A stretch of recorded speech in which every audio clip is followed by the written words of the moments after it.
ఆచి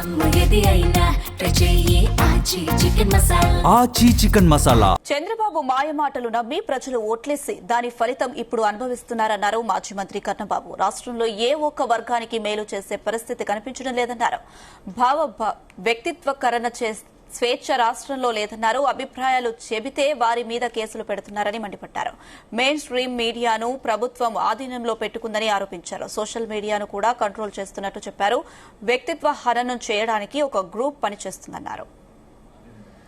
ఇంకా ఏదో గొప్పగా చేసేస్తాడేమో, వాళ్ళు చెప్పిన మాటలన్నీ నిజమేనేమో, జగన్మోహన్ రెడ్డి గారు ఈ రాష్ట్రానికి అన్యాయం చేశారేమో అనుకుంటూ చాలామంది ఆ ప్రభావంలో పడి సుమారు 2 ఏళ్ల క్రితం ఓటు వేసిన ఫలితాన్ని ఇవాళ కూడా అనుభవిస్తున్నారు.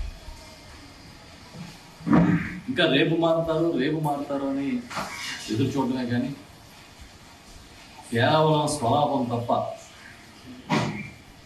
మినిమం ప్రజల పక్షాన నిలబడే పరిస్థితి రాష్ట్ర ప్రభుత్వానికి వాళ్ళ గొప్పలు చెప్పుకోవడానికి, కేంద్రంలో వాళ్ళకున్న పరపతి నిరూపించుకోవడానికి ప్రతిరోజు తాపత్రయపడటమే తప్ప ఈ రాష్ట్రంలో ఒక్క వర్గానికి కూడా మేలు జరిగిన పరిస్థితి కాదు. మెయిన్ స్ట్రీమ్ మీడియాకి ధీటుగా, అంతకు మించి మెయిన్ స్ట్రీమ్ మీడియాకి ధీటుగా సోషల్ మీడియా ఎదిగింది.